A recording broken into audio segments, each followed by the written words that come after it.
Excellent. Good afternoon, good morning, good evening, everybody. Thank you so much for joining us. So a really quick introduction. My name is Percival. I'm the Senior Advisor for Innovation for the Ventures team at the Office of Innovation.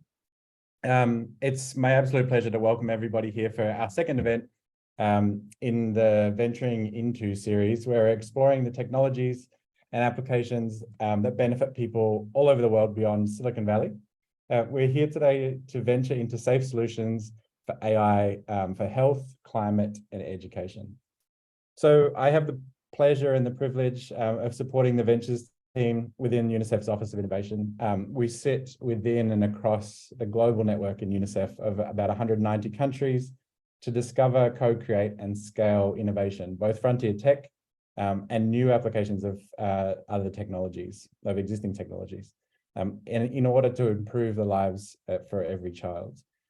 One of the ways that we're doing this is through the Venture Fund, which some of you know and some of you are just being introduced to. And if it's new to you, this is the first venture capital vehicle in the UN, and we specifically focus and finance on early stage open source tech developed by for-profit startups in emerging markets. Our goal here at the Venture Fund is to identify clusters of emerging technologies, equipping our large organization to shape markets, but most importantly, to learn about and guide these technologies to benefit children. So today, we're here to take a deeper look at the explosion of AI. I think since the first one of these series, a lot has changed, and we're really excited to be able to talk about some of these changes today and understand what these changes mean for the people that we work for and how they can change people's lives. Of course, ChatGPT is one, but not the only example, and that's what we're here to kind of talk to you and show you today. So we have concrete examples from 11 companies who have received funding from the Venture Fund. And the objective here today is twofold. So one, to share insights on how these companies have leveraged artificial intelligence, machine learning, and data science for real and stubborn problems in education, child protection, health, and climate. And the second ambition that we have today is to showcase the investment opportunities in this space and mobilize even more opportunities for startups to accelerate their impact. So why are we here? Why do we invest in AI solutions? So as we all know, it's very newsworthy right now, but also a bit polarizing as to the rise and the potential implications of AI on each of us, on society at large, and for UNICEF's mission on children and future generations. So investing in these AI machine learning solutions is critical for UNICEF. We want to continue to improve outcomes for children worldwide. By leveraging these technologies, UNICEF can analyze data more quickly and accurately, automate the tasks that are appropriate and the processes for this, personalize our support and services, and overall improve our operational efficiency. So ultimately, these technologies will enable UNICEF to provide better support and services to children, and helping to ensure that they grow up healthy and well. So our work would not be possible without the generous support of our partners and donors, and I'm really thankful to them on many levels, and I'm sure everybody who's going to be speaking today from our Venture Fund shares this appreciation as well. I'm pleased to introduce our moderator for the event, Valentina Primo, founder and CEO of Startups Without Borders. Super exciting organization, and I encourage everyone to quickly Google that while I'm finishing off my introduction. So as both a startup founder and journalist, Valentina has spent the last decade highlighting and promoting startups in emerging markets. Valentina, thank you so much for joining us. We're very fortunate to have you with us and contributing your curiosity and expertise to the data science and AI space. So without further ado, I'll hand over to you. Thank you. Thank you so much, Bo, for the introduction. I'm very excited to be here in the Venturing Into Safe Solutions, AI for Health, Climate, and Education event. We have a very, very exciting agenda combining talks with seasoned entrepreneurs, Thomas, Anglero, and Jon Krohn, who will discuss how our world is and may be shaped by AI in the future. We will also see some very exciting presentations from startups from Brazil all the way to Australia. So let's get started. I am thrilled to be introducing our first guest. We're going to be doing a fireside chat with Thomas Anglero. Thomas is the Nordic Chief Technology Innovation Officer at Cognizant. He's a podcaster and he is the author of the book Intro to Artificial Intelligence and How to Benefit from It, which is available on Amazon. You can go and check it out over there. Now, Thomas is also a public speaker. He motivates, energizes, and connects with audiences across the world. He has a remarkable personal journey that has seen him launch 2 startups, coach a championship basketball team, and become an executive at a global technology company. He has a wealth of expertise. He has some very exciting lessons to share as well. Thomas, thank you so much for being with us. Thank you, and I love that intro. You embarrass me, but thank you. Well, it was hard to pull all your expertise and your experiences in such a short amount of time. I mean, you're still your founder. You've started 2 startups, but also managed companies worldwide. Yeah. What can you tell us about the lessons you learned? What would you say are the biggest lessons you learned throughout this journey? Wow. The biggest lesson, I got to change my tone because it's comes with the answer comes a lot of pain, right? The biggest lesson is you got to truly believe in you. It is so lonely. It is so lonely. And I mean, you're a CEO, you're done startups, right? It's so lonely when, first of all, nobody understands your idea. It's so lonely when you sent out God knows how many emails and you get rejection. It's so lonely when you don't have the funds. And in my situation, I wasn't taking salary out of the company. You just got to believe in you more than anything else. But you have to be at the same time humble. No one wants to talk to anybody who's like, I'm going to conquer the world. I'm going to buy a Ferrari tomorrow. Who cares about that individual? You have to come off. And also you have to learn how to make a friend in 30 seconds. How do you impress somebody with your voice, your tone of voice? How do you impress someone with just your body language? That is so important. They're not just investing in your tech and your idea. The first thing they do is investing in you. Do I believe you? Do I trust you? That is number one, right? And also humble is a big piece of it too. You could be a great idea, but at the same time, be a nice person. But I think also the other one is think insanely big, right? Don't just say, oh, I got a reply. Doesn't make any sense. Why didn't I get a reply back from the president of the United States? It's the level of like where you should be at. I mean, just set insane goals. And then the last one I will share something that what I did. And everybody, when I share this, people think I'm crazy, but I set this thing to myself every day when I woke up. I am not going to eat my first meal until I do something that no one's ever done before, until I have to do something so innovative that no one's ever done before. That's when I'm eating my first meal of the day. And there was so many days that I didn't eat breakfast until 3 o'clock in the afternoon. But that you got to set that bar. You're not doing it to impress anybody. You're not doing it on the next influencer on social media. You're doing it because you woke up in the morning and you said, I cannot exist unless I do this. I have to give birth to this idea. That is the intensity that you have to have. And every time I had to startup, both times I quit my job to do the startup, which my wife hates, right? And what happened both times was at 4 o'clock in the morning, I nudged her and she goes, no, not again. I go, yeah. I have to give birth to this idea. And then she goes, I'll support you. Let's do it. So yeah, but I mean, all these wonderful startups, they know this. And I want to tell you, it's okay to feel that way. You're not weird. You're a beautiful person. You're the ones that are going to change the world. Keep going. Just keep going. It's fantastic. I love that. And I relate that so much personally as a founder, as a solo founder as well. I remember at the beginning, one of the entrepreneurs, one of the colleagues that were also trying to get started, to get that ball rolling, saying, you know what, I am tired of pretending it's going amazing, right? And yeah. I'll keep the story very short. The change moment where my startup was struggling. It happened when I was coming home from the store. I had 2 plastic bags full of food. And then all of a sudden I fell to my knees. The plastic bags emptied out into the streets, the sidewalk, cans are rolling all over the place. And I started to cry. And people walking by me and I'm crying. Because at that moment, you know what I realized? The biggest problem with my startup, why everything has been going down, was me. It was me. my whole head was wired the wrong way.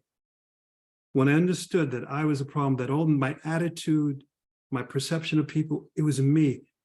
I felt this thing just lift. And do you know, within a week, I got funding and the things. Right. So yeah, it's a powerful personal journey. It's not the Elon Musk Tesla thing. It is actually, it's the Elon Musk story that nobody talks about. You just talk about the stuff after the, you know, the IPO and all that stuff. But all the other stuff, we all go through it. You're normal, everything, you're fine. Trust me, the crying by yourself, the not believing in yourself, the depression, the sleepless nights, you're normal. You're part of the family. Welcome to the family. You're good. Love that. Love that. I mean, you have a lot of experience as well in the AI field. You've recently published a book as well.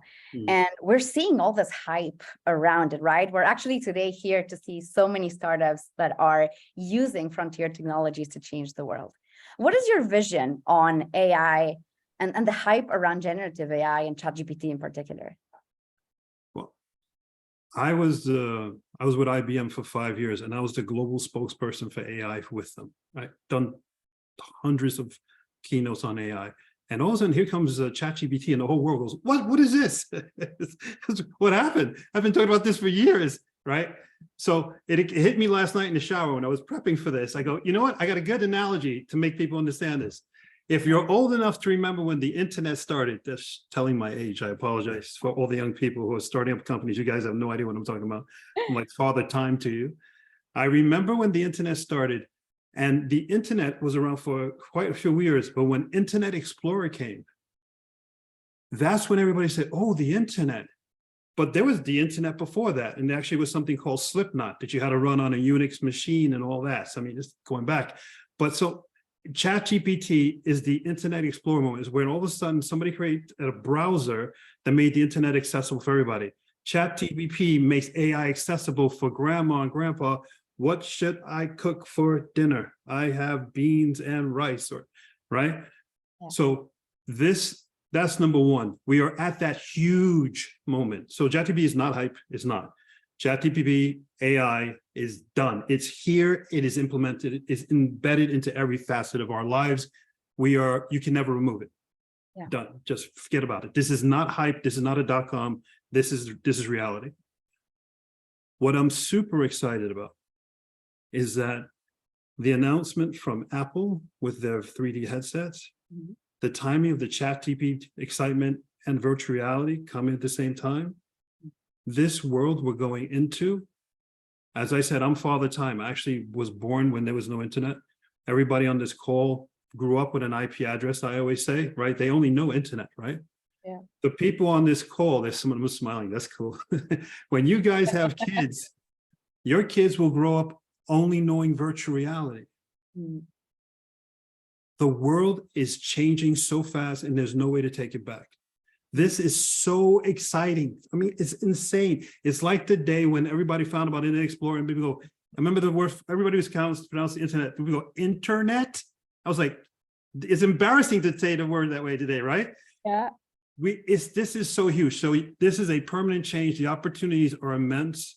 I see marketplaces like the Apple marketplace with apps and stuff like that. So I was talking to one company the other day. I said, listen, you have your shipping company, you have a tremendous amount of data, train your AI, your language models, so that you could actually resell that. That AI, that knowledge is sellable. Just because your shipping company ship goods all over the world, that's not your business in the future. You can make more money off of training an AI and selling that to other companies that need that knowledge. You have to think, everybody, you have to think beyond what you're thinking today. Think big. Remember I said, why didn't the president email me back last night? Think that big with your ideas. New business models, new revenue models, be crazy. If you're not crazy, you're not at it. You're not there. You gotta think like ridiculous, redefine the world. As a matter of fact, you can redefine the world with ChatGPT, right? So you're not alone anymore. When we did our startups, there was no ChatGPT. Yeah. It was just us and a pen, right? So yeah, I'm super excited because this is real. This is a huge opportunity to improve our lives. There's a huge opportunity to improve healthcare.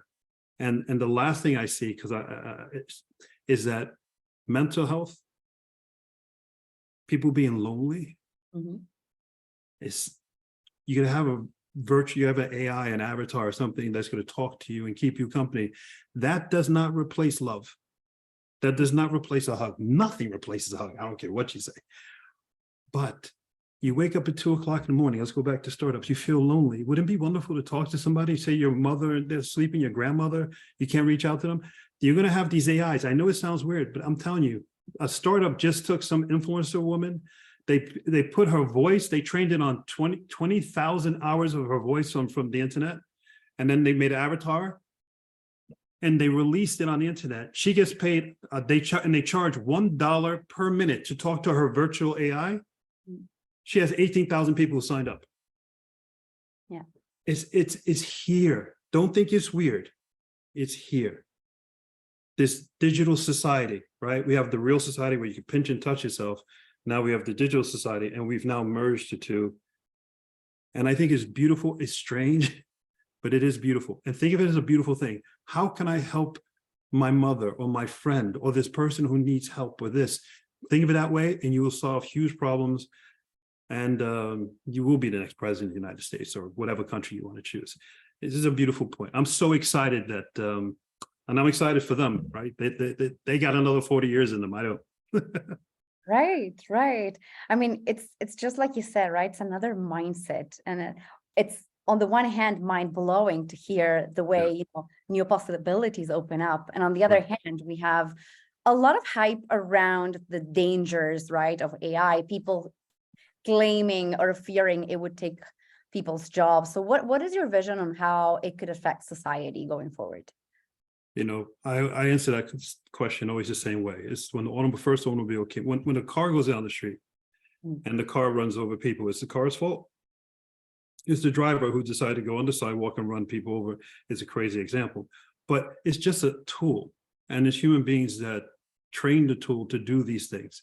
Now, the challenge we have with AI is that AI is creating new AI, and they're speaking a unique language that we don't understand. And when it gives us conclusions, the creators go, we don't know why it came to that conclusion.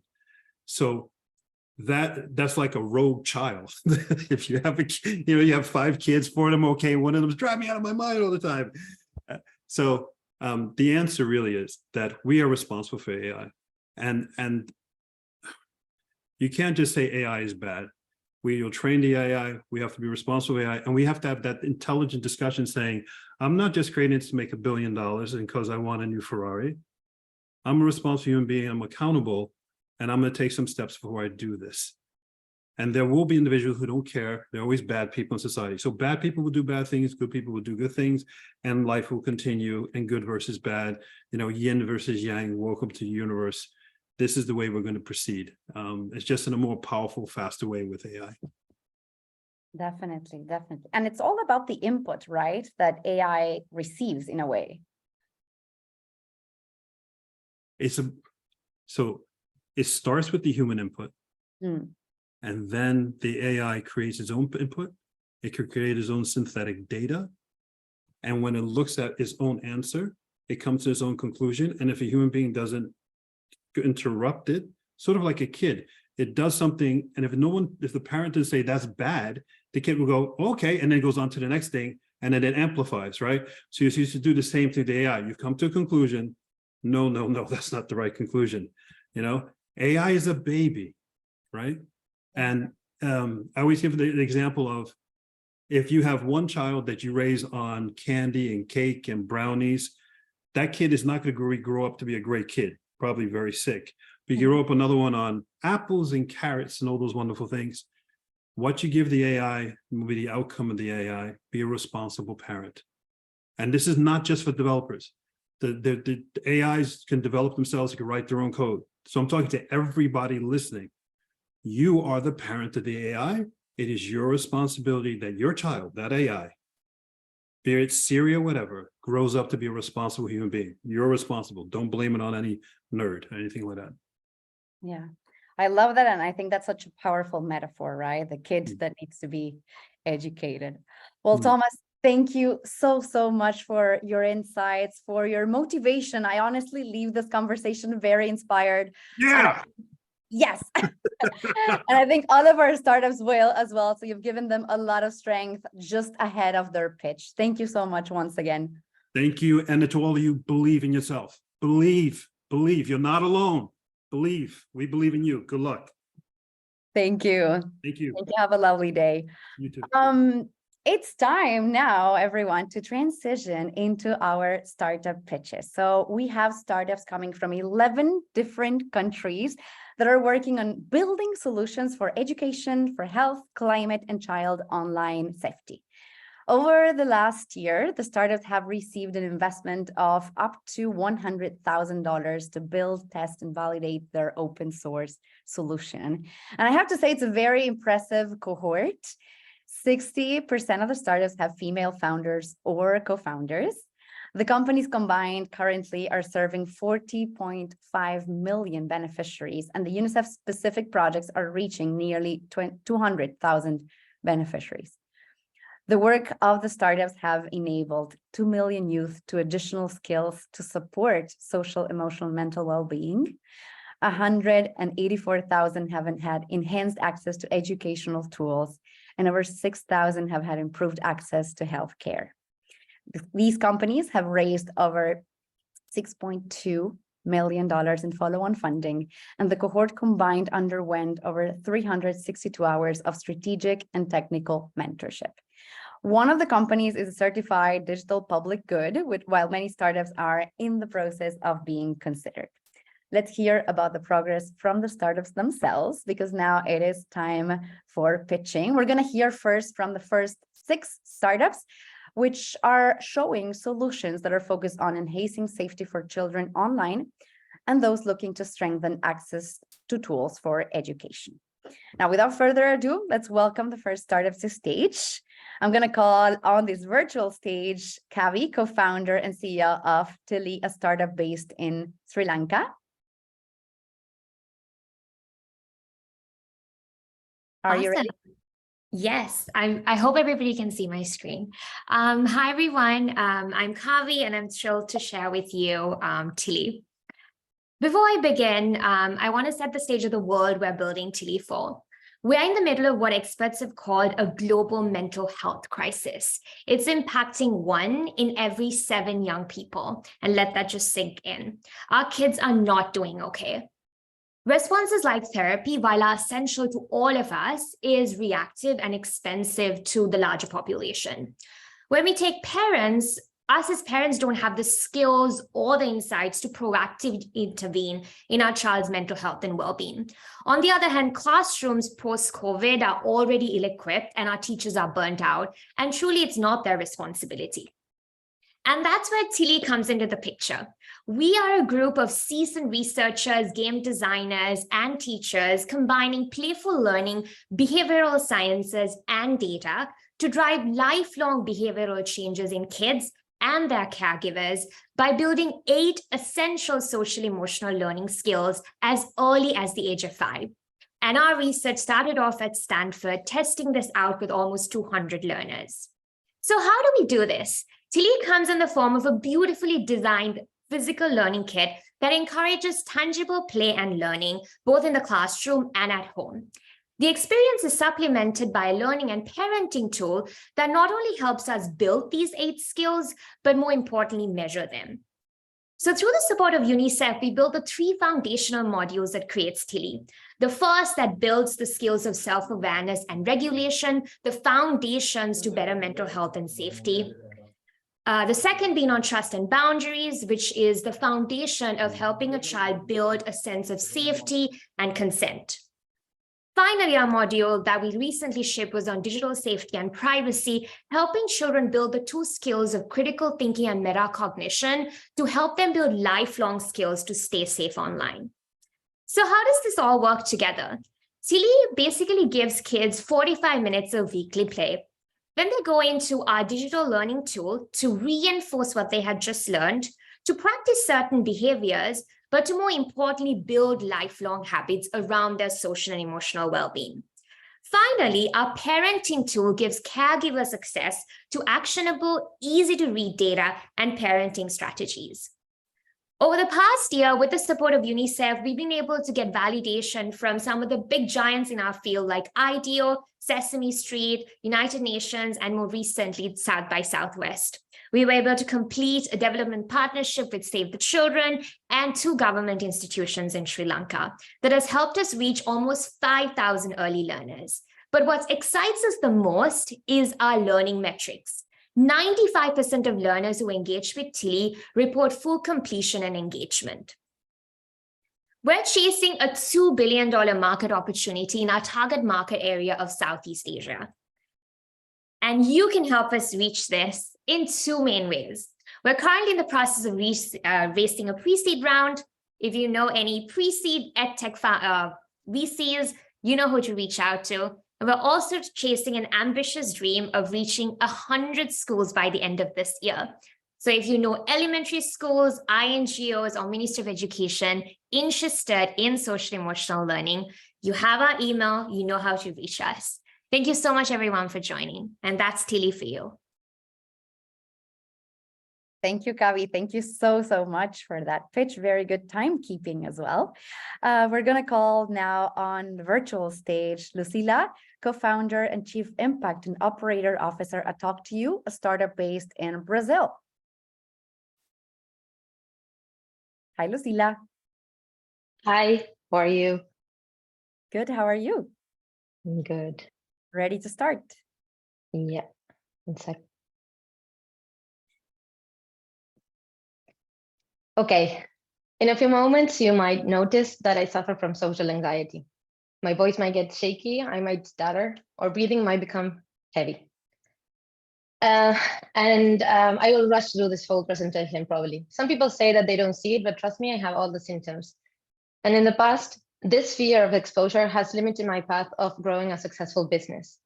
But due to years of therapy, working on unlearning and dismantling my own beliefs, I also know that just because I'm facing this fear, that feeling will fade away right at the same time that I start feeling happy for having accepted this challenge. I am Suarez, Battan, co-founder of Talk to You, a cutting-edge digital therapeutics company working to improve your social, emotional, and mental well-being at the intersection between psychology and technology. Our AI-enabled therapeutic chat conversations include effective strategies to empower youth in navigating life skills, building resilience, and fostering well-being.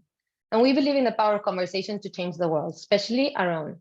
So this is me changing mine because this is the legacy that I want to leave my 4-year-old daughter. The world is witnessing an alarming rise in anxiety and mental health challenges. Gen Z have higher levels of emotional and social well-being issues. Shockingly, rates of suicide ideation and attempts are 2 to 3 times higher than other generations. And the global anxiety disorder has spiked 25% after COVID. So these statistics paint a grim picture of the challenges faced by youth who are often lacking access to affordable and stigma-free mental health services too. Created in 2020, we have established ourselves as pioneers in the market, blending storytelling, evidence-based interventions, and artificial intelligence to work on a scalable preventive science solution with a human approach. So far, we have been supported by amazing catalysts and co-created journeys with valuable partners that have allowed us to launch 8 therapeutic chat conversations that have positively impacted more than 2 million people in Brazil and Latin America.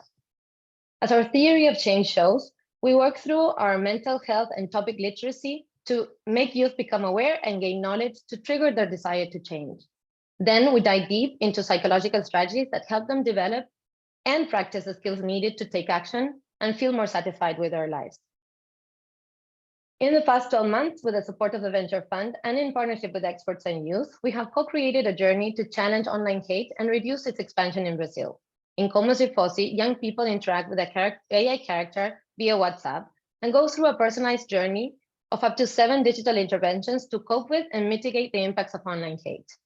Our soft launch in April has reached almost 600 participants to date in Brazil, and during our pilot, 85% found that the journey was valuable to address online hate, and the interventions led to a 40% increase in the adoption of more effective coping techniques. We're looking forward to disseminating this journey in schools and incorporating 5 more digital interventions. We are currently working also to expand regionally with cultural and language adaptations of our content, run efficacy trials, and get funds to develop our own app. And we're also excited to launch our subscription-based well-being journey to expand our reach and provide accessible support to broader audiences and empower young people to prioritize their mental fitness. So if you're interested in collaborating with us and helping us scale our impact, please reach out. We would love a really good conversation. Thank you.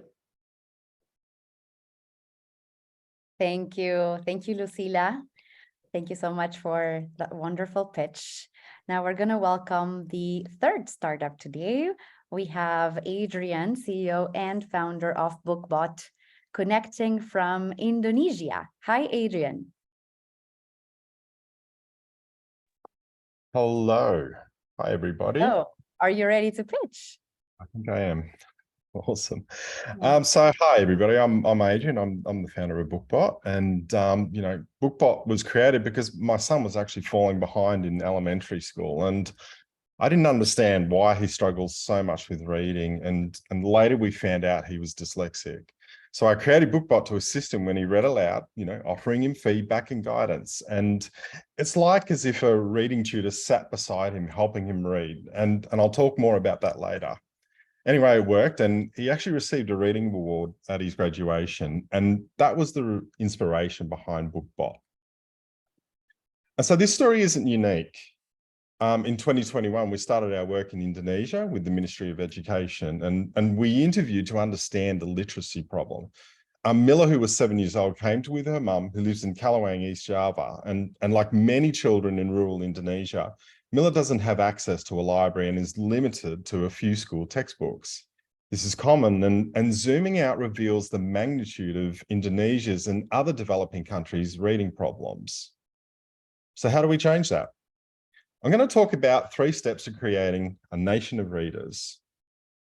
With step 1, we start with a question. How do children access books if teachers struggle with technology? And what we found is that teachers in Indonesia have low digital literacy skills. So we introduced Bookbot in a Zoom call, and in that call, we start a process. We assess, monitor, and proactively provide the digital literacy knowledge teachers need. The skills they develop are beneficial for all technology and not just Bookbot. Teachers want to be proactive in getting children to read, and our platform actually is that tool. So the next thing is the Bookbot app itself. We have a library of nearly 3,000 leveled phonics books for early readers, and those books can be accessed without the internet. Kids have a reading tutor who listens to them and read aloud through speech recognition and provides feedback with natural voice synthesis. This kind of technology is already pretty cool, but what's even more impressive is that it actually works offline. So it works without internet. We're gamified, and kids love winning stickers, tokens, custom avatars, and certificates. It's fun. So back to Milla. We actually gave Milla's mum access to Bookbot on a smartphone. Milla now has access to a library of books and couldn't be happier. This is precisely why we created Bookbot, so Milla can still read, learn, and practice, even without access to physical books. We want others to feel the same joys of reading and embark on their own reading journey, just like Milla. On the impact side, we actually double children's reading fluency when we get kids reading over the year. And on average, children learn 16 new words per reading session. So what's the third and most important thing to transforming literacy? Partnerships. We're looking for partnerships, and we want to be part of the larger ecosystem focused on SDG 4 goals. We can impact literacy where it's needed. And when we improve teachers' digital literacy skills, we help all the students of that teacher. Now, when we give a child Bookbot, we make them better learners for life. And so I'd love to hear from you on how we can make a difference to literacy. So don't hesitate to contact me through this QR code. Thank you. Thank you so much, Adrian. That was wonderful. I'm going to call the next startup on stage right away. She's joining us from Serbia. Her name is Snjecana, co-founder and CEO of Omega. Hi, Snjecana. Hello, everyone. How are you? You hear me? I'm Snjecana. This is Dactylograph. It's a voice recognition software for Slavic languages made by Omega Solutions. 350 million people speak Slavic languages, but because of the complicated morphology and syntax, it is very difficult to make accurate voice recognition software based on machine learning. In ChatGPT era and in fast developing world, Slavic speakers lack this access to this new technology, intuitive technology, and all the products that go with it. Currently, only expensive cloud solutions are available with no local, offline, or scalable options. We developed a speech-to-text software, product that offers speech-to-text, text-to-speech, and AI assistant solutions with an on-premise and cloud solution. It is designed for educational purposes, enterprise clients, system integrators, and B2G, as well as B2C. Depending on the end product. We can train 56 languages. Product is highly scalable with an easy deployment into offline systems for the maximum data security. These are some screenshots of our 3 solutions that we made here for UNICEF. It offers integration into other systems with customized interface. It's faster than real-time transcription, uploading batch of files into an online platform, real-time dictation, or assistant that we made and implemented into our first school in integrated classroom in Montenegro for children with special needs. When it comes to business side, system integrators are our most desirable strategic partners with the benefit of additional sales force in niche specific industries, since we are a small team. Media clients and testers include TV stations from Montenegro and Serbia, news media portals such as Nova Ekonomia, and B2G clients, Police Administration Montenegro and Tourist Organization Montenegro. Our journey started in 2018 with a joint investment of 2 startup accelerators from the region. For our version 1 of the product, for our version 2 of the product, we were funded by Innovation Fund Serbia, and now in 2022 by UNICEF.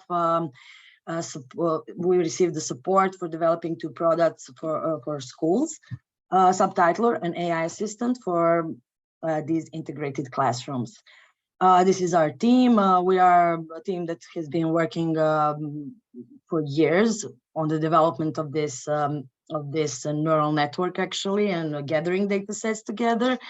Amela, Denis, Darko, Amil, and myself, we managed to survive in this highly competitive market as a team. So our friendships and business relationships are battle tested. So in the future, we are looking for system integrators, for strategic partners. We are looking further investments to help us reach our full potential and expand to other markets, as well as integrate our offline solution, AI neural network, into a hardware by end of the year, I hope. And these are our contacts. So we look forward to discuss any questions you might have. Thank you. Thank you so much for the pitch. We have 2 more startups joining us from Nigeria, from Brazil. So I'm going to call Isaac on the virtual stage. He's the co-founder and CEO of AfriLearn. Isaac, are you there?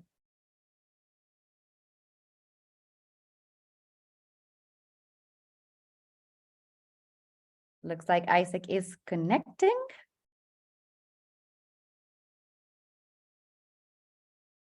Are you there, Isaac? Hey, hi. Hi. Yeah. Hi, everyone. It's great to be here. Thank you. Thank you for joining. I'll let you go and start the pitch.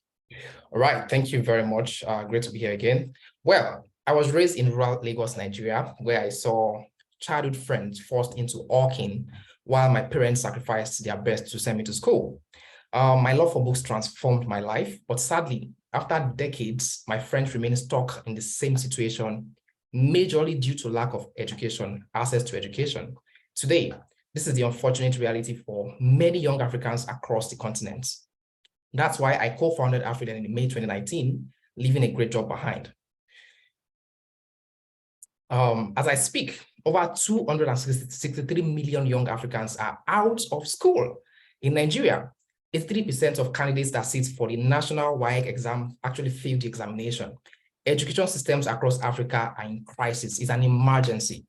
To solve this problem, AfriLearn basically integrates a network of genius tutors, animators, and developers to create curriculum-relevant video lessons, class notes, gamified quizzes for Africans everywhere.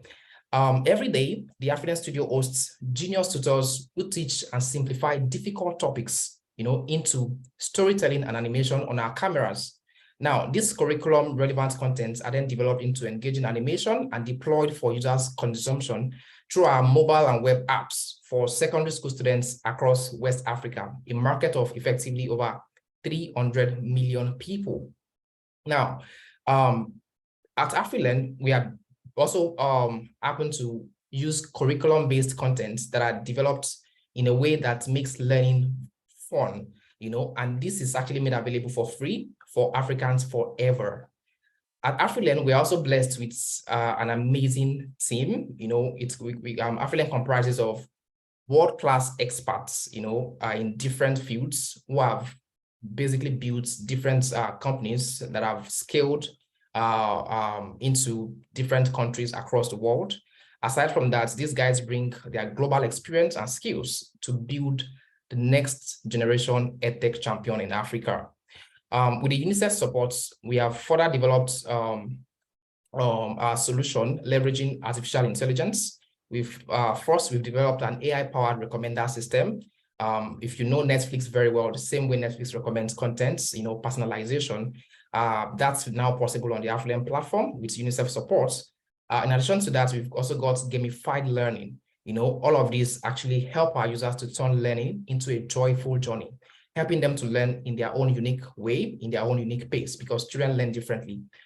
That's you also get on AfriLearn. Today, AfriLearn has reached over 2 million learners across platforms and growing organically with overwhelming feedback of accelerated learning outcomes from students, parents, teachers, and schools. Now, the massive advantage with AfriLearn is that though our innovative technology product is created once, it continually generates increased revenue for life with little additional costs.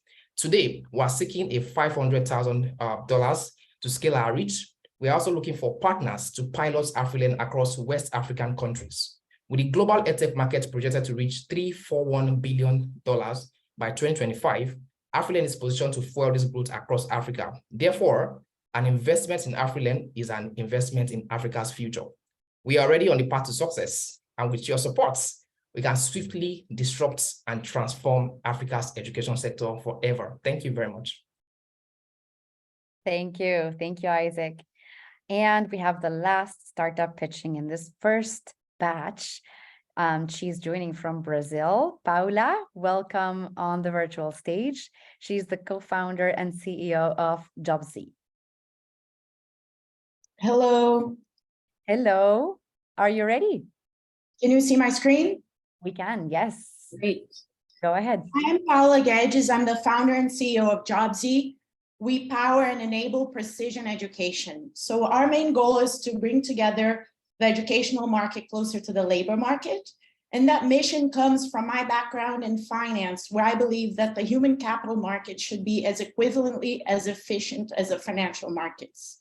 So this work started back in 2016, where I gathered over 20 million jobs descriptions and 20 million resumes in the country of Brazil, and started measuring and mapping the gaps between curriculums and CVs, and found out that less than 1.5% of the people who applied for jobs were actually qualified for the jobs that they wanted.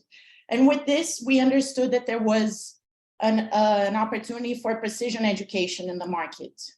And for that, we create tools that empower educational institutions to produce better suited outcomes for skills that people need for the jobs they want.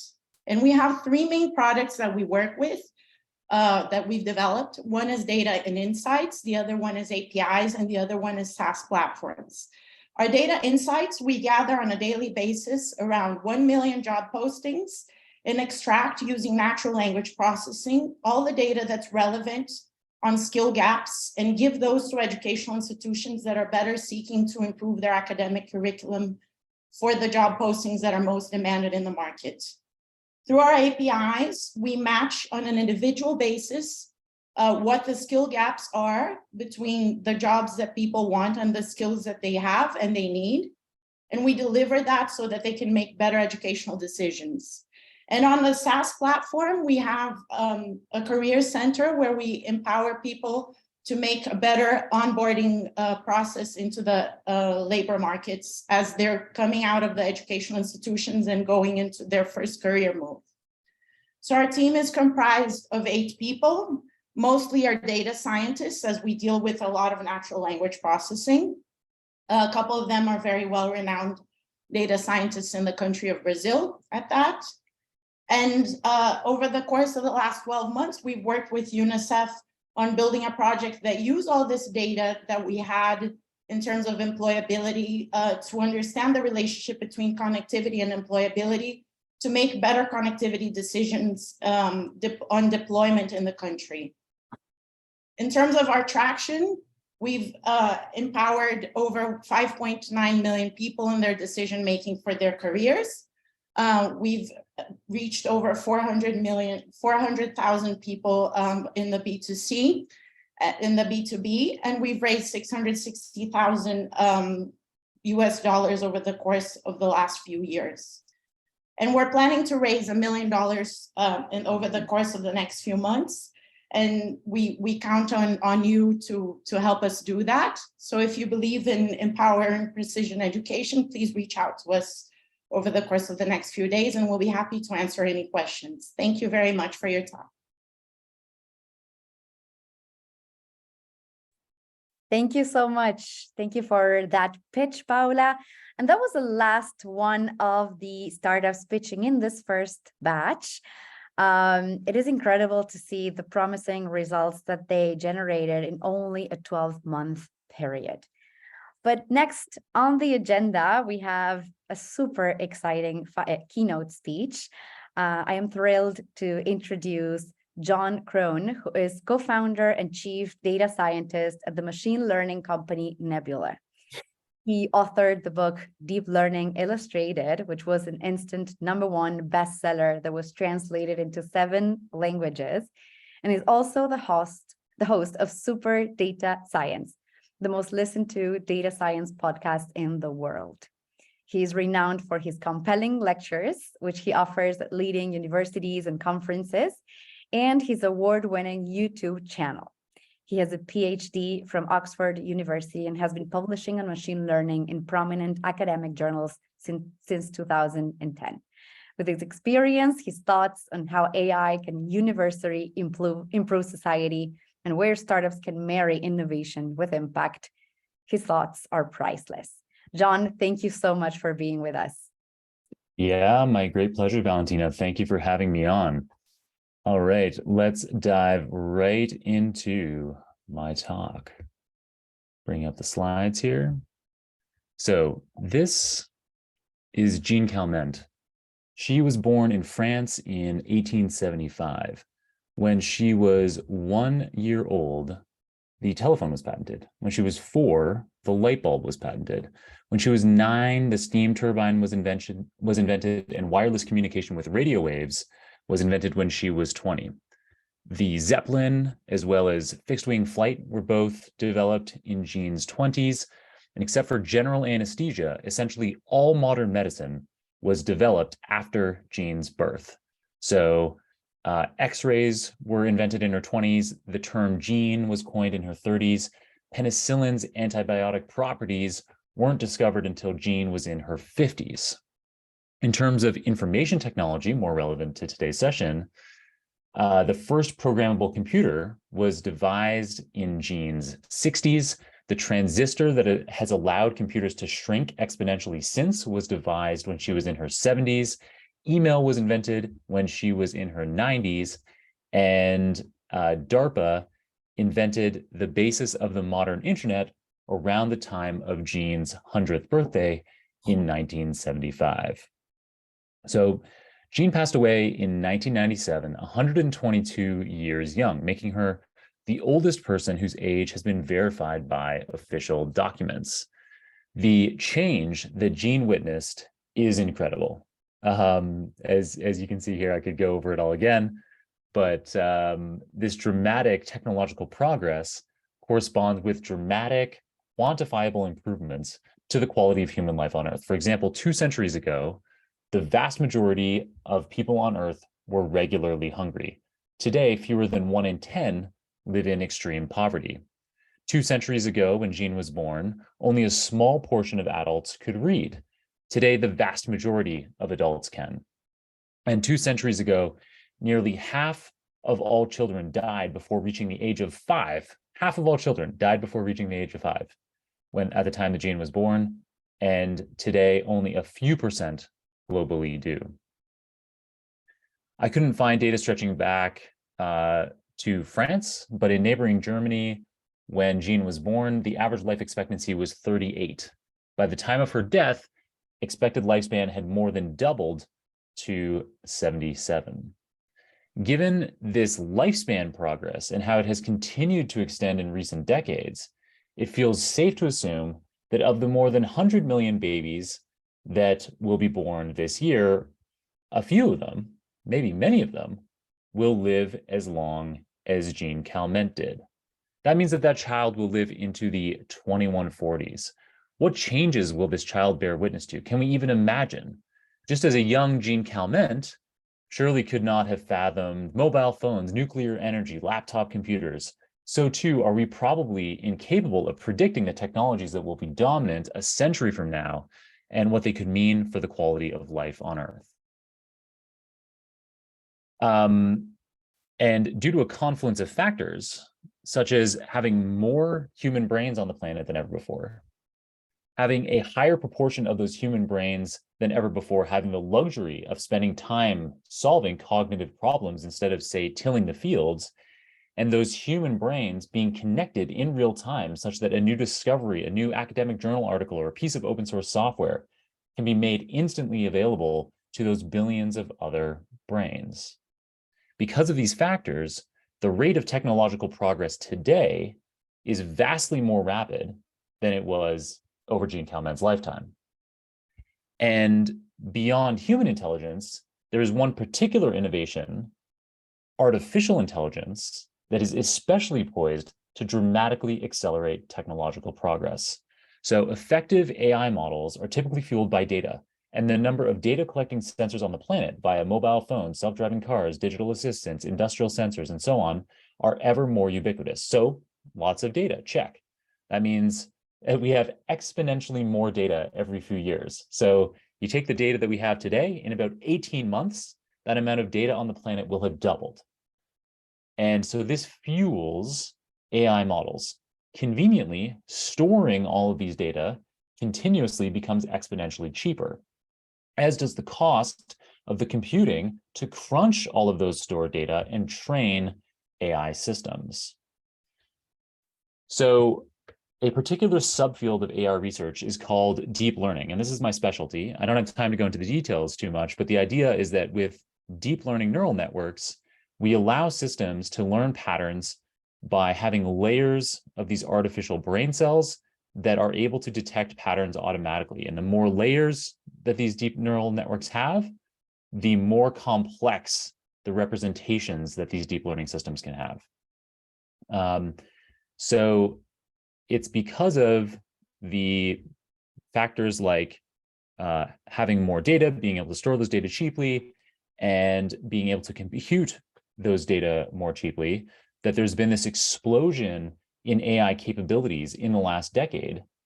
And this now allows your phone to recognize your face, you to be able to dictate and have the sound of your voice be written automatically into text, and guiding the results of your search engine searches or using ChatGPT. All of these things are fueled by deep learning. So,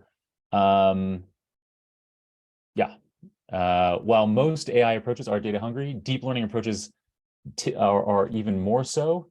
And the biggest deep learning models today have trillions of these kinds of artificial neurons, allowing them to have all of the complexity that allows, say, GPT-4 that runs behind ChatGPT to give you the amazingly nuanced answers that it does, or allows Midjourney to provide you with the unbelievably photorealistic images based on some text prompt that you give it. I started giving a talk like this one a year ago. And at the time of that talk, if you had asked me whether we would have capabilities like GPT-4 today, so if you'd asked me a year ago, if we'd have capabilities like GPT-4 in our lifetime, I might have said no. That's how crazy fast things are progressing in this field. And so that tremendous pace has a huge amount of opportunity for good.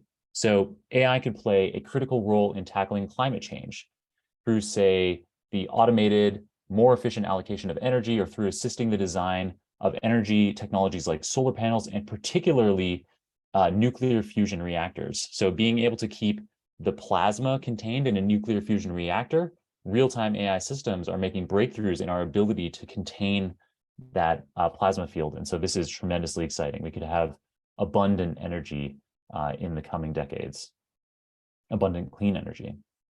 AI can also help with increasing crop yields, so improving the nutritional value of food, and further automating agriculture in order to feed the billions more humans that will be born in the coming decades.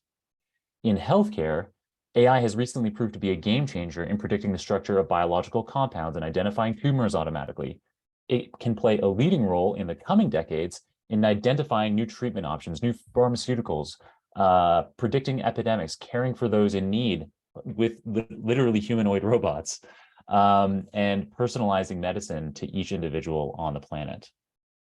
However, while AI provides momentous opportunity for good, it also presents an unprecedented risk to humans. So we already have AI risks that have emerged today, like AI-driven news feeds that are polarizing politics. Bias in the language we use to train AI language models can reinforce outdated stereotypes, such that men should be firefighters while women should be nurses. And so these kinds of historical, these inappropriate stereotypes are embedded in the language of the internet that these models are trained on. And so these problems can be propagated by these machines. And there's several prominent examples of bias in machine vision systems, surveillance systems that more accurately recognize the face of lighter skinned people than darker skinned people, leading to darker skinned people being disproportionately wrongfully arrested, which is obviously not okay. And humans are we are social animals. So we generally, most people want to do good. And so we try to be kind to others. But even we are prone to taking advantage of our superior intelligence in cruel ways, such as the animal husbandry industry. So in the coming decades, we may conjure up something called artificial general intelligence. So an AI algorithm that has all of the general learning capability of a human. And that so-called AGI might be able to devise an algorithm markedly more intelligent than a human. And if that algorithm is not socially aware or aligned with human interests, there's a good chance that it could end up being very bad for us, because we can do things to a chimp which almost has the same intellectual capacity as us. Very marginal difference between us and a chimp. Yet we can imprison a chimp and treat it however we'd like to. And artificial superintelligence could be so far beyond our intellectual capacities that we are like less than an insect. We're like a bacterium to it. And so, yeah, so there are risks coming up that we need to be able to mitigate. And the point in the future where this artificial superintelligence is realized is called the singularity, because at that singular point in time, it is effectively impossible to foresee what lies beyond that point, and it could be approaching very soon.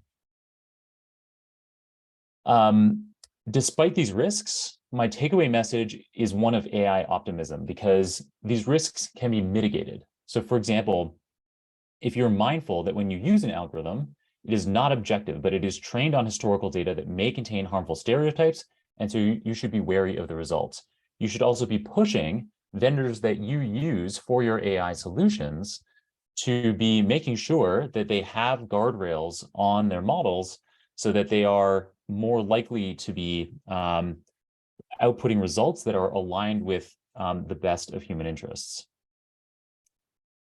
In addition to lobbying commercial people, you also need to be, another action you can take is lobbying your local politicians to fund retraining programs for people whose way of earning is jeopardized by AI and automation.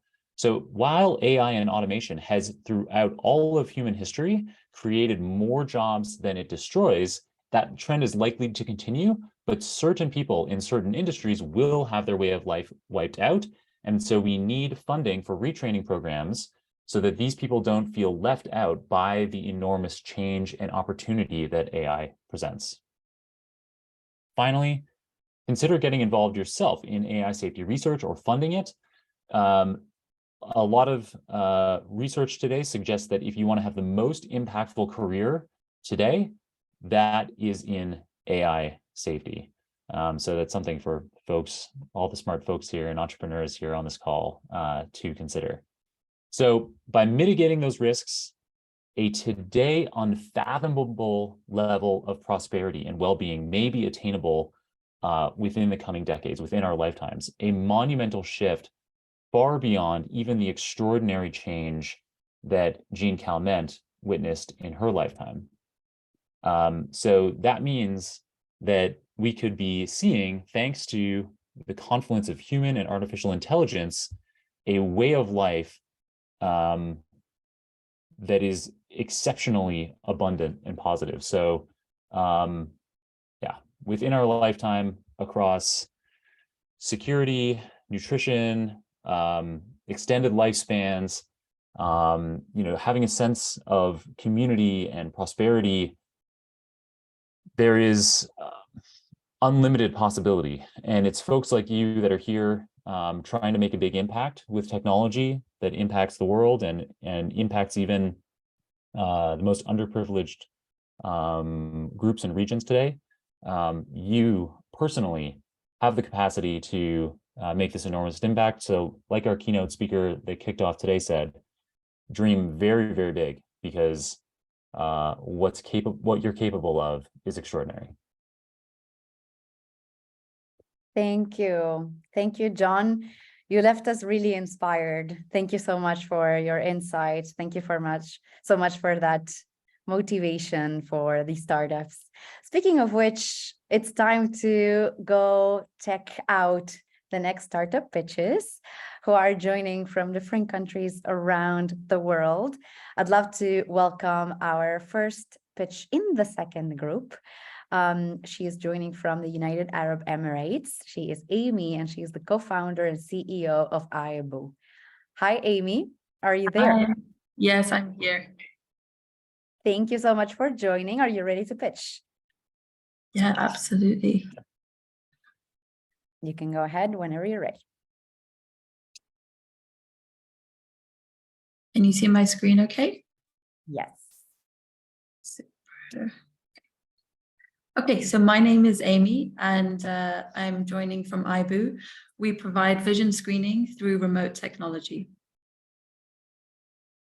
Imagine not having your glasses on or seeing the world like this image and having to get through your day-to-day.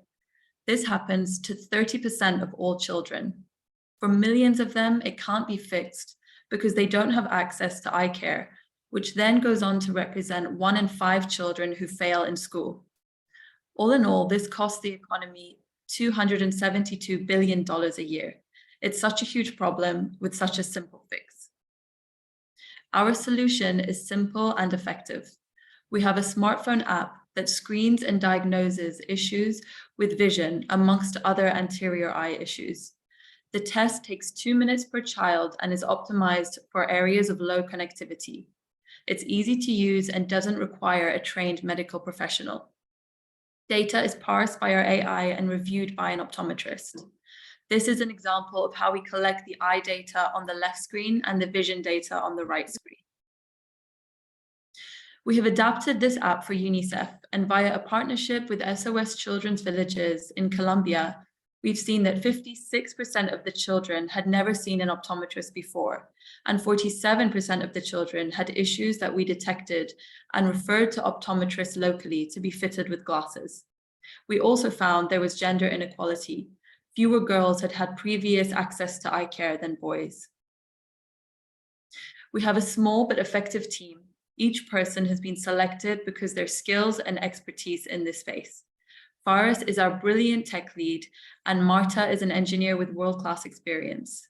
May is our lead optometrist and makes sure our technology is in line with clinical standards. Jared is a great designer who simplified our UI. I have experience as a product manager, but what really makes this project exciting for me is my family history. My grandfather, Hassan Sadat, has been an inspiration and mentor. From a very poor background, as an immigrant in Kuwait, he became one of the first optometrists in the country and has served in this space for over 70 years. He always had a desire to serve his community and people around him, and our technology aims to do just that at a much greater scale.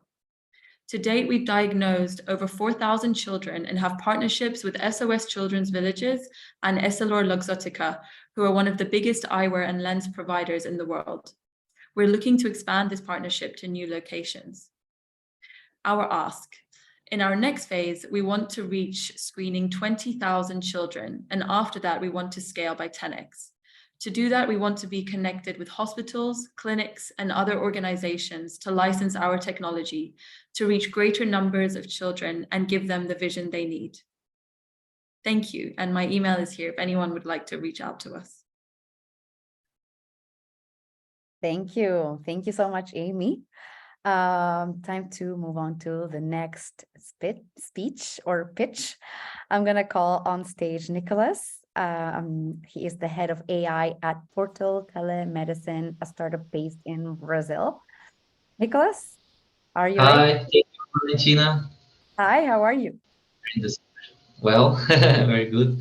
Can you see my screen? Yes, we can. Just a moment. Okay, so thank you, Valentina. I'm Nicholas. I work at Portal Telemedicina, which is a health tech that integrates data and uses AI to allow access to quality healthcare globally. We already invested more than $15 million in grants, which allowed us to build products that reach 33 million patients worldwide in 900 cities, and we have 2,000 customers. We built a pool of AI models that are already perform more than 1 million AI diagnostics a year. But together with UNICEF, we wanted to go beyond, to do more, because the global healthcare is under mounting pressure and the COVID pandemic disrupted the immunization services. Regaining this progress could potentially save millions of lives right now. And we identified that the two possible return of investments in healthcare are immunizations, because they can return up to 52 times the investment to economies, and increase primary healthcare effectiveness. There are studies that show that more than 80% of all healthcare issues are solvable before scaling to more expensive levels of care. But solely fixing what already exists is not enough, because equality doesn't mean equity. So we went beyond with this product. We are trying to reform how work is being done in healthcare. Oh, it's a little bit slow. Okay. This is the screen of our products. We ran a pilot study in Taiwan with 1,000 children, and there we found children like Maria with this skipping vaccines, and children like Peter with this huge amount of missing vaccine. How is that possible that two children in the same city has so different levels of reach? Our product helps by building this ranking system that help healthcare professionals to aim to those who need more. Don't let the simplicity of the screen fool you, because it was a very hard design task to do a screen that's simple for healthcare professionals to use. They are not IT technicians. Our system also allows the regionalization of children and the geographic analysis, and all to identify trends in neighborhoods, while also looking at these alerts in a street level view, because people are not just numbers. The environment plays a big factor. Already with this pilot, we reached 1,000 children and found already almost 5,000 vaccines missing. So we're planning to scale this to a 100 times larger study with the municipality that is already our partner, and use the open source community to build more alerts that are for all relevant data, not just vaccines. We already have AI alerts on the way. One is the prediction of congenital malformation and kids that will skip vaccines in the next month, so that they can do a proactive work. And using your current network of a team that is already in 5 countries with big customers and great partners, such as the Innovation Fund itself. If you like what we are doing, please join the mission. You can help us with expertise, with connections to potential partners and customers. And the company, we are already engaged in conversations to an upcoming Series A funding. So thank you. Let's make a change together. See you. Thank you, Nicholas. Thank you so much. We have another startup coming on the virtual stage. I'm going to call Cricket, leading partnerships with Cirrolytix, a startup based in the Philippines. Cricket, are you ready? Yes, I am. Wonderful. Thanks, Valentina. So good morning, good afternoon, good evening to everybody. There's just too much data nowadays, and with the organizations that we've worked with, large quantities of data is currently siloed, unfiltered, unintelligible, and practically useless.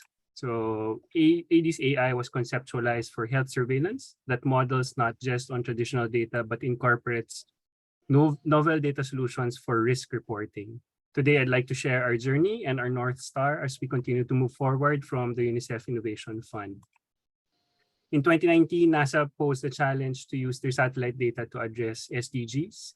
And with the design of the Advanced Early Dengue Detection and Exploration Service centered on dengue, we were able to tie together descriptive, predictive, as well as prescriptive analytics through visualizing historical data and future trend models with actual potential action points.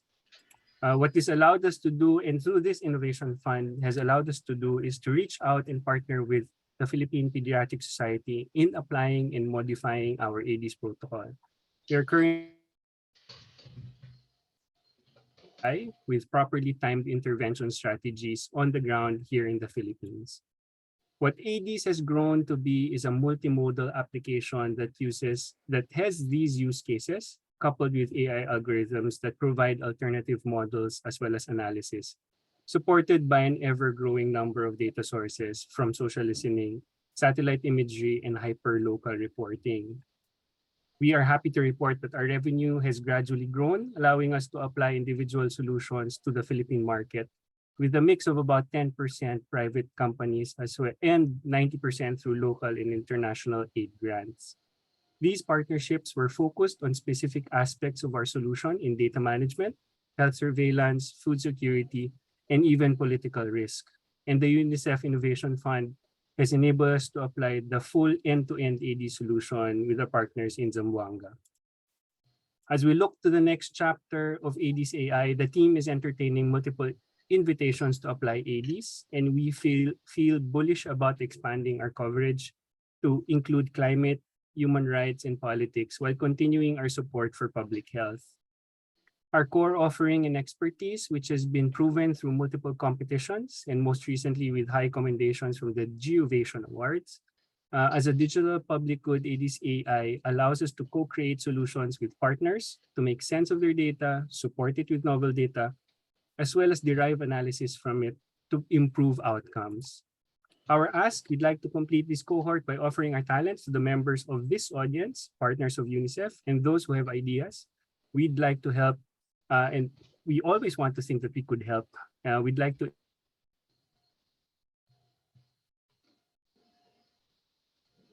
climate or disaster, health and political risk. You can contact us through our socials as well. And again, thank you. It's been a privilege to be part of this cohort with the other teams and to have been mentored by Madison and the rest of the team. Thank you for having us. Thank you so much, Cricket. Thank you so much. We have two more startups coming on from India and Kenya. So we're going to call Christina, co-founder of AQAI, a startup based in India. Christina, are you ready for the pitch? Yep, ready as ever I'll be. Wonderful. So hi, I'm Christina Lust. I'm a recent graduate from MIT and co-founder of AQAI. Did you know that you can smoke 30 cigarettes and not realize it? Well, the air pollution in New York City a couple of weeks ago was the equivalent of smoking 30 cigarettes in 8 hours. If air pollution harms us adults, then think about what it can do to our children. The WHO maintains that high levels of exposure can cause chronic illnesses such as cardiovascular disease and childhood cancer. So we are AQAI, and we are building state-of-the-art air pollution models using a hybrid satellite sensor approach to predict harmful pollutant concentrations at every location on the planet at a fraction of the cost of sensor deployment. The OECD estimates that air pollution costs $2.6 trillion a year, and for a variety of factors, including health issues, but also agricultural productivity loss. However, we believe that this drastically underestimates the impact of air pollution. And that's because we need vastly more than the global network of 11,000 government-approved sensors to understand air pollution's health and economic impact. Simply by having these sensors, 99.9% of the world's exposure remains unmeasured. So at AQAI, we have developed a global open source model to predict air pollution concentrations at every location on the planet. During UNICEF's investment period, AQAI has identified more than 740 million children exposed to high levels of air pollution, which government-approved sensors alone would not have identified. And speaking of these sensors, they can cost up to $400,000 each, and they need to be placed every mile to guarantee full coverage. To evaluate air pollution, governments often rely on these sensors, but costs can spiral up to $1 million. And this is where AQAI comes in. We evaluate pollution exposure at less than 1% of this cost because of our sensor-agnostic approach, which maintains over 75% of the accuracy of government-grade sensors. And to date, we have brought 950,000 more locations online that are not covered by the original sensor network. So over the last 12 months, TLDR, we've been killing it. We've received traction from some of the biggest institutions in our industry. The team has won hackathons and competitions organized by OpenAI, that's the creators of ChatGPT, Cohere AI, and NASA. And we've teamed up with world-class research institutions such as MIT and the University of Waterloo to develop the best-in-class machine learning tools. And all of this was achieved by a lean team graduating from schools like MIT and Carnegie Mellon University. So we know air quality is affecting our children's lives, and we are asking for your help to establish connections with insurance companies and medical providers to operate a pilot to quantify the link between the dollars of increased air pollution exposure, human health, and the consumer willingness to purchase tailored health insurance policies. Thank you very much. Thank you. Thank you so much, Christina. It's time for the last startup of the day. Last but not least, we're going to call Tom on the virtual stage. He's the co-founder and CEO of NeuralLabs. He's based in Kenya. Hi, Tom. Hi, you can hear me okay? Yes, we can hear you great. We can almost see your screen.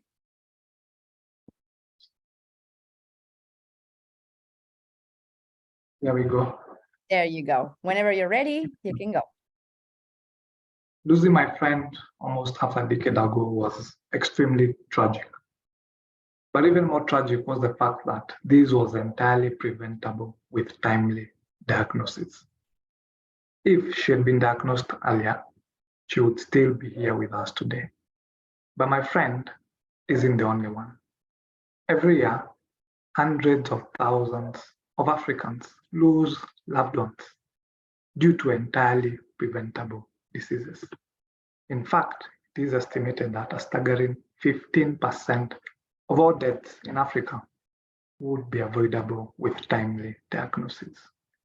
Diseases run rampant in Africa due to overburdened and under-resourced health systems. Patients in many communities will have to wait for up to 2 weeks to receive analyzed lab results. but when aggressive diseases like pneumonia, especially in children, can kill in less than 3 days, a 2-week wait time is a death sentence.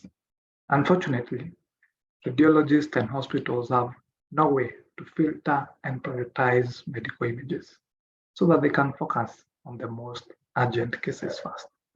That's why we founded NeuralLabs Africa. We have developed NeuroSight, a technology that screens medical images for radiologists and hospitals in real time to identify common indicators of pneumonia, tuberculosis, and lung cancer in real time. Now, instead of waiting for 2 weeks, we empower doctors to provide accurate diagnosis before even patients get their shots back on.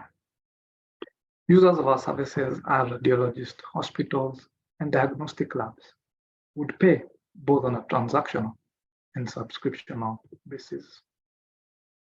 In Africa, the diagnostic imaging market size is worth 2.1 billion as at 2021.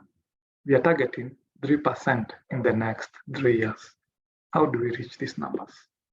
In Kenya alone, there are 1.2 million medical images done every month. If we can capture 20% of this market, this will help us impact over 240,000 patients every year. During our investment period with UNICEF, we have managed to help over 5,000 patients, ensuring that they get diagnosis in real time, enabling them to start their medication immediately.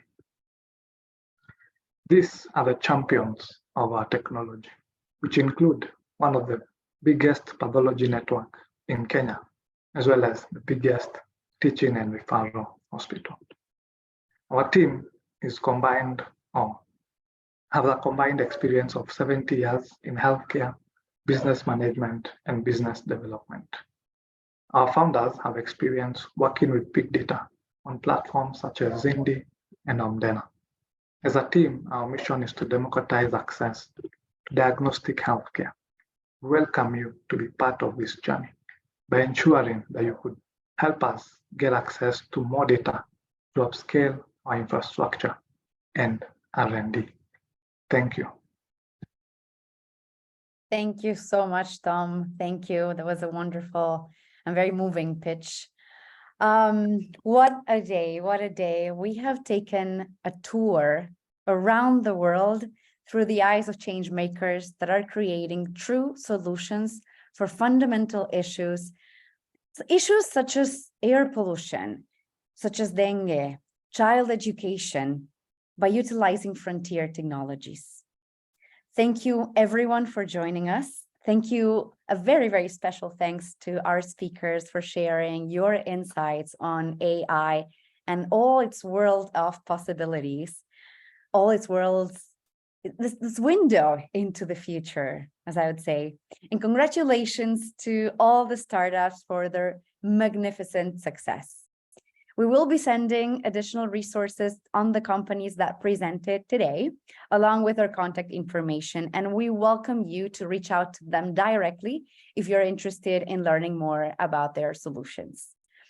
Feel free also to reach out to the venture fund portfolio managers, Madison Marks and Megan Warner, in case you want to learn more about UNICEF's investments or our broader network at the UNICEF Venture Fund. Thank you once again. Have a great evening, afternoon, or morning, wherever you are in the world.